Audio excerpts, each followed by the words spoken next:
that linger? Try Febreze Small Spaces. Just press firmly and it continuously eliminates odors in the air and on soft surfaces for 45 days.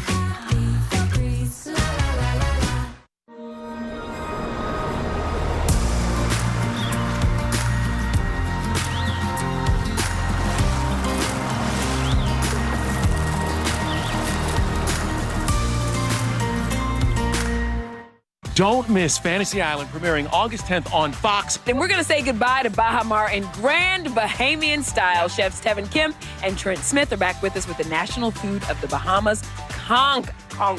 First of all, I'll start off with conch is being happening now. Testimony shifting today to the investigation done by SAPD after Detective Marconi will shout. We take you inside the courtroom this afternoon. That's coming up. Gas prices keep climbing. We're paying the most we have in 7 years. Coming up, how to get the most out of every gallon. The weekend is upon us. I'll let you know what you can expect for the next couple of days, including the latest Saharan dust outlook. The news at 5 starts right now. At first at 5, a woman's body found on the north side this morning. An investigation is underway. According to San Antonio police, the woman was found in the grass between the access road and main lanes of Highway 281 near East Nakoma. She was spotted by a passerby. Right now, the Bexar County medical examiner working to identify her and her cause of death. It's a developing story. We'll provide more details as new information comes in. The search, meantime, continues for a 24-year-old man who disappeared after a relative he lived with was found dead. The body of Carla Lynn Boyd found at a home in the 8300 block of White Mulberry on Wednesday night. Bexar County Sheriff's deputies went to the home for a welfare check after relatives reported they had not heard from the woman. After seeing her body through a window, deputies forced entry and found her body with severe trauma. They're now looking for 24-year-old Andrew Boyd Tettons. He lived with the victim. He was reported missing yesterday. The sheriff's office says it's unclear whether Tettons is tied to Boyd's murder. If you do see him or you know where he might be, call BCSO at 210-335-6000. More crime scene investigators provided testimony today in the trial of Otis McKane. One investigator walked jurors through the evidence she collected at the scene where Detective Benjamin Marconi was shot and killed. Erica Hernandez has been covering the trial all week. She joined us live with testimony, Erica, from a San Antonio police officer who's on what's called the officer-involved shooting team. Yeah, that's correct, Steve. Lieutenant Brent Bell was actually Detective Marconi's supervisor at the time of his murder, as well as the lead investigator for the officer-involved shooting team. Bell provided testimony about how the investigation was conducted after the fatal shooting, as well as how PD took precautions.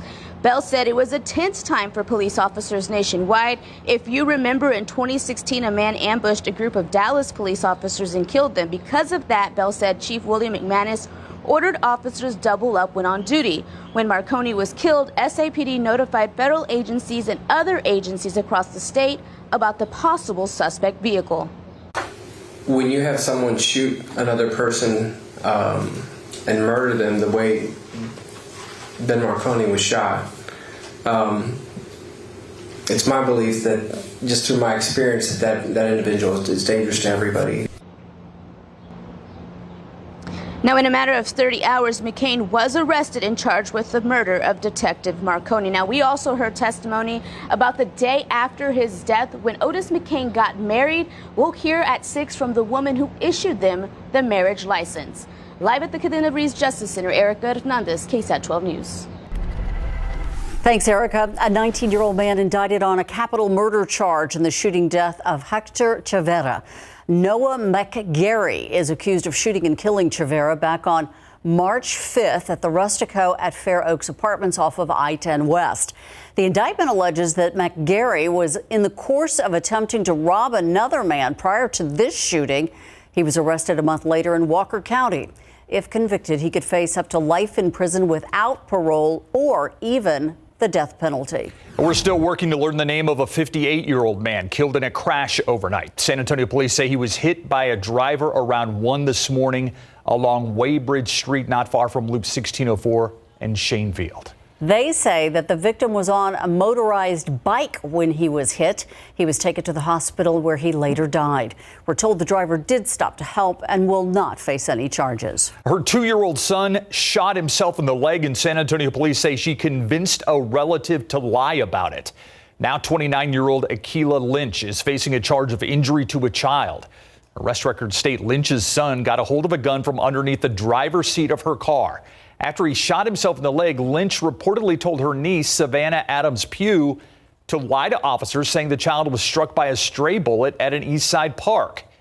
Evidence never turned up, though, and investigators later learned the whole thing was a lie. Lynch and Adams Pugh are both charged with injury to a child causing serious bodily injury by omission. The child's father also expected to face some charges. The San Antonio Fire Department looking into a fire at an apartment complex not too far from Kelly Field. They say the building in the 400 block of Gilmore was likely empty.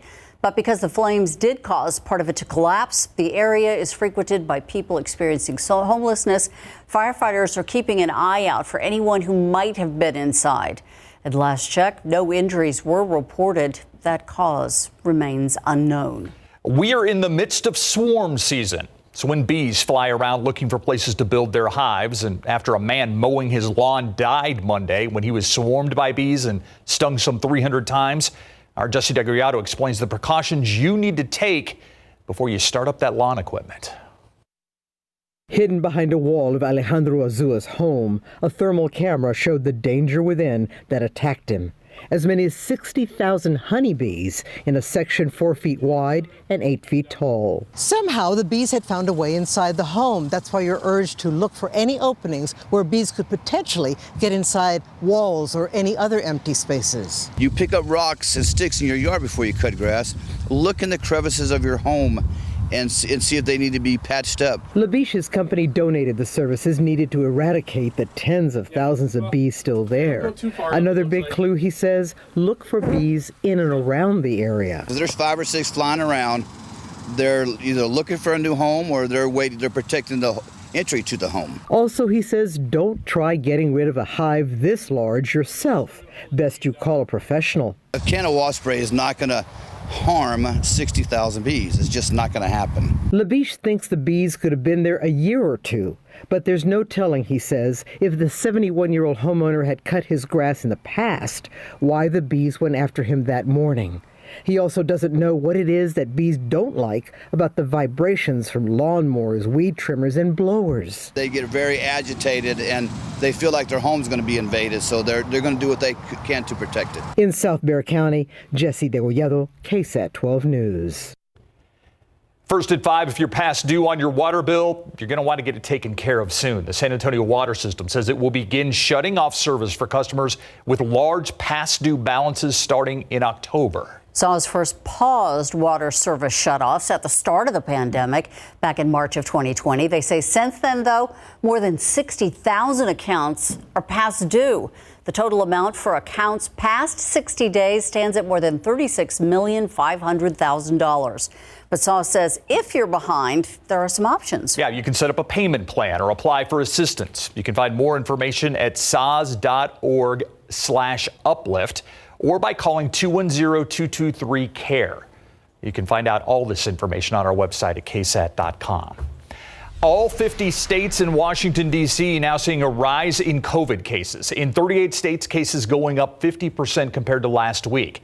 And as Daryl Forges explains, the rise comes as vaccination rates continue to drop and the Delta variant takes its toll. Kim McGinn was a mother, grandmother, and elementary school teacher in Little Rock, Arkansas, who chose not to get vaccinated against COVID-19. She firmly believed that it had been around for so long that she wasn't going to get it until she did get it. The 63-year-old died from coronavirus. This is becoming a pandemic of the unvaccinated. The CDC says it's seeing outbreaks in parts of the country that have low vaccination rates. Low vaccination rates, combined with the dominant Delta variant, can be deadly. Our biggest concern is that we are going to continue to see preventable cases, hospitalizations, and sadly deaths among the unvaccinated. Data shows COVID-19 cases rising in all 50 states. The last time that happened was in early January, when fewer than 1 million people were fully vaccinated. to get more shots in arms. The Biden administration now pushing against disinformation about the virus and the vaccine. We're calling on everyone, social media platforms, news organizations, individual Americans to call this activity out. Kim McGinn's family is urging others to get vaccinated before it's too late. You are less likely to get sick and wind up in the hospital. Now, that's not saying you might not still get COVID. I'm fully vaccinated and I still got COVID, but I recovered. The vaccine is worth it. I'm Daryl Forges reporting. Hope you had a great Friday. Checking in with our weather watchers this evening. It is still toasty out there. Del Rio, Warren's backyard, 97 degrees this afternoon, 87 up in West Kerrville, and plenty of 90s on the board here, 93 in Lavernia, 92 in Universal City. A big thank you to our weather watchers for calling in those temperatures today. A look at the next 5 hours here at 5 o'clock, heading into your Friday evening and Friday night. No rain in the forecast, mostly clear skies through about sunset, and then we'll see clear skies for the rest of the evening. Certainly warm. Our temperatures will gradually fall through the 80s, but thankfully we'll have a nice breeze in place for the rest of your Friday. Weekend's coming up. We'll talk rain chances and some Saharan dust coming up in just a bit. Ursula. Thanks so much, Katie. We are keeping an eye on Sky 12 right now. It is currently flying over this intersection where apparently a vehicle pursuit took place. This crash, this intersection is near Marbach and Hunt Lane. That's on the far west side. I want to apologize for the shot right now because it looks like Sky 12 had the location and then went away. I'm hoping they just go back to it. I think it's to the left here as we go around. It's the end of a high-speed chase that led to this intersection. There we see it. They're getting more focused there on where they're going. You can see an ambulance and fire officials are on the scene along with police. Again, the only details we have right now is it appears that there was a crash and a chase, and this is where it ended. Obviously, we are on top of this story. We'll bring you more details as soon as they become available. Obviously, it's rush hour and traffic in that area is at a standstill. And there are some other delays that might be coming up this weekend. More construction going on in San Antonio on the roads. Our Samuel King is here with a look. Samuel, the west side seeing some more closures this weekend. And we're not just talking about that accident on the far west side. Right. And this weekend, we'll see some stuff on, for instance, on 1604 and Bandera Road, and also at Alamo Ranch Parkway. There'll be a full closure there. We're going to head over to the wall, give you a closer look at some of this, take a tour of some of the areas. This intersection closed beginning at 10 o'clock this evening. Let's go up here to the north side. Again, 1604, 281 to Stone Oak Parkway. And then on the east side, I-10 eastbound from Woodlake to FM 1516. That's going to be closed. Also, real quick, here's some delays as you head into downtown, 11 minutes from 410 to downtown on I-10. Steve and Ursula. Thanks, Samuel. Is it time to fill up your tank? Well, you might notice the price at the pump is coming with a little pain in your wallet these days. Gas prices the highest we've seen in years. How to maximize your money and get the most out of each gallon. Next.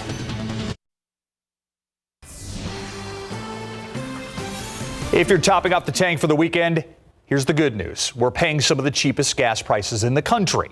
The bad news, it's also the highest prices in 7 years. So 12 on your side's Marilyn Moritz has some ways to maximize every drop and every dollar. Another week, another nickel a gallon. $37.02 for full tank. Gas prices remain in the climbing lane, fueled by vaccination freedom and summer demand. Locally, the average is now $2.79 a gallon, 90 cents higher than last July. So how are drivers curbing costs? I go where I need to go. I don't do a lot of joyriding, just riding around. Try not to go nowhere. On average, we're paying more for gas now than we have since 2014. So what better time for a primer on how to get the most out of every dollar you put in your tank? So the first thing you want to do is check your tire pressure. Driving on underinflated tires not only hurts fuel economy, but also handling. Next, lighten your load. Empty the junk in your trunk and remove unused roof racks. At highway speeds, more than half of engine power goes to overcoming aerodynamic drag. How you drive makes a difference. Consumer Reports found reducing speed of a RAV4 from 75 to 65 improved fuel economy by 6 miles a gallon. Drop down to 55 and you get another 8 miles out of that gallon. The harder you accelerate, the more fuel you use. And if you drive smoothly, you'll not only get better gas mileage, but you also extend the life of your engine, transmission, brakes, and tires. And shop around. Use apps like AAA or Gas Buddy to check prices along your route. Generally, the big warehouse stores and gas stations off major highways have better prices to help you ease the squeeze on your wallet. Marilyn Moritz, KSAT 12 News. Looking outside with Live Cam. We've seen this all day long. Nice fluffy clouds, no rain, just a little dust here and there. We've kind of put a couple of dry days together here. Yeah, imagine that. Katie. Yeah, and I think as we head into the weekend, that trend will continue. A slightly better chance for some more of those afternoon downpours by Sunday. So another fairly dry day in store for us tomorrow. And yeah, we do have a little bit of lingering dust that will hang around into Saturday, but clear up by the second half of the weekend. So it will start to filter out tomorrow. That's some good news. I know the Saharan dust really bothers some folks, and we'll take a look at the forecast coming up. 87 at the airport. Our sensor is reading mostly cloudy, but as you can see, we've just got a few fair weather clouds out there. Our dew point is in the low 70s. That means it feels like 92. Thankfully, we've got a good breeze in place out of the south-southeast. The wind direction, of course, keeping humidity high, but all across the board here, we've got winds about 10 to 20 miles per hour, and that breeze just really helps this heavy, hot air keep moving around just a bit, so we're thankful for that breeze. I look across the area at air temperatures in white, the heat index, or what it feels like, that's the number in yellow, so feeling like 98 in New Braunfels, feeling like 101 in Pleasanton, and a heat index of 102 out in Del Rio, so plenty toasty. I'm glad we'll have that breeze around for the rest of the evening. Pretty quiet on satellite and radar. There were a few more of those pop-up showers and storms off closer to the Houston area, essentially just east of Hallettsville and then off along I-10 closer to Houston. So we're just left with a few fair weather clouds early this evening, and that cloud cover will continue to burn off over the next few hours. So we'll get clear skies late this evening into the overnight hours, but by early tomorrow morning, as has been the case this week, we'll see some low clouds build back in. So I'm going to start you off on your Saturday with temperatures in the 70s, mid 70s for a lot of us, and cloudy skies, light winds south-southeast 5 to 10 miles per hour. As we head into tomorrow afternoon, as has also been the case this week, we'll see those low clouds break up, a good mixture of sun and clouds heading into tomorrow afternoon, and a low chance of a stray shower just south of Gonzales. That's where this particular forecast model thinks we could have maybe a pop-up shower or non-severe storm tomorrow afternoon, but coverage of rain tomorrow is going to be very, very low, and the overwhelming majority of us will just be left with sunshine tomorrow afternoon and high temperatures jumping back into the 90s. A few spots off to the south and west certainly could jump into the upper 90s Saturday afternoon. We'll also keep lingering Saharan dust in the forecast on Saturday, but it will really filter out nicely into Sunday. But we'll up that rain chance slightly Sunday afternoon. A couple more of those showers and non-severe storms will be possible by Sunday. So I do want to run through the Saharan dust outlook for you here. We've got a fairly decent plume of it around today, but it'll continue to move north into North Texas and Oklahoma tomorrow. So still a little bit of the lingering dust on Saturday, but as we get into Sunday, this plume will continue to move north and filter out. I think we'll see a lot more blue in our sky by Sunday, certainly through the early part of next week. I'm happy to report that through Monday, Tuesday, even the middle part of next week, no Saharan dust in the forecast. But keep in mind, over the summer, those plumes will continue to move across the Atlantic, and we certainly could see some more Saharan dust over the next several weeks and couple of months. Shifting gears really quickly, again, rain chance this weekend is very low. It's slightly better on Sunday, but we're going to see our rain chances jump up into the scattered category once again by Tuesday next week. A nice piece of rain-making energy will drop off from the rest of the jet stream. That's these orange and red colors you see here. That's really good lift. We do need that for showers and storms. That's going to hang around Tuesday, Wednesday, even into Thursday before it starts to filter out. So we'll see spotty rain Sunday into Monday, but by Tuesday, Wednesday, and Thursday, more of a scattering of some showers and storms for us. So another good chance to cash in on some rain, but that'll come next week. As for your Saturday, some lingering Saharan dust, a high of 92. Can't rule out a stray shower in the afternoon, but you've got a slightly better chance to see a pop-up thunder shower on Sunday, but better rain chances next week. Good to see that, guys. You're right about that. Thank you, Katie. All right, they've had their struggles, and now no love for Team USA. Greg. That's right, and no Bradley Beal either. So one man or two men's pain is another man's gain. We're talking about Keldon Johnson, now headed to Tokyo with Team USA and his head coach, Greg Popovich, and a new partnership for big game coverage coming up.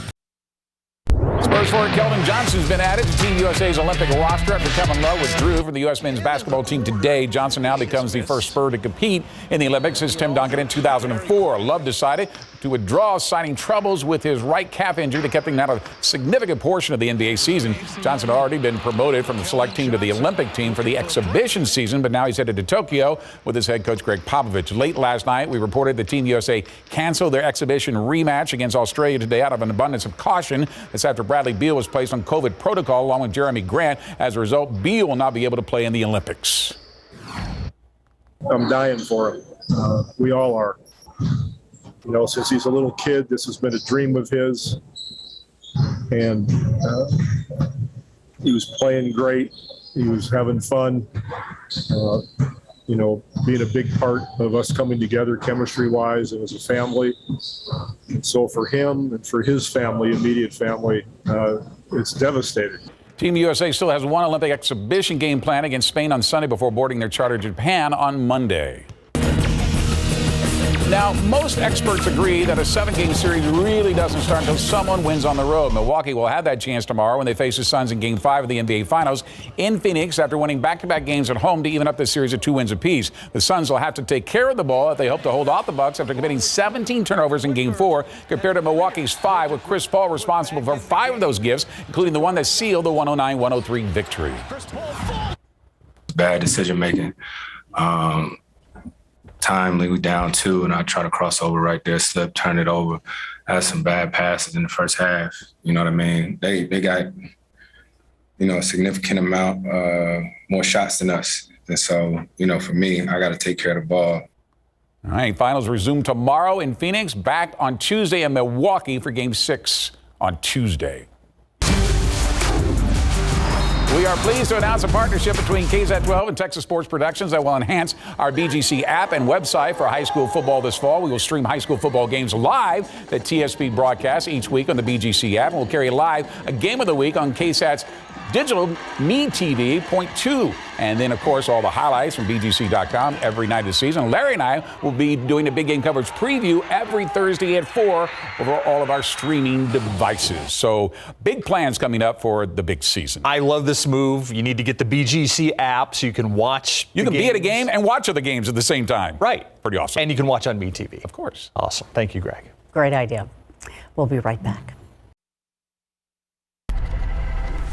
We want to bring you back to that late-breaking news we showed you just a few minutes ago. This is another part of the story, we think. Sky 12 now flying over Hunt Lane and Scrates, where it looks like a car ran into a house. Yeah, this is apparently where the pursuit ended. It started at Marbuck and Hunt Lane. There you see the vehicle actually into a garage door, it looked like. This all happening on the far west side. Still working to get the details sorted out. We will, of course, have the very latest coming up in 30 minutes on the 6 o'clock news. World News is next.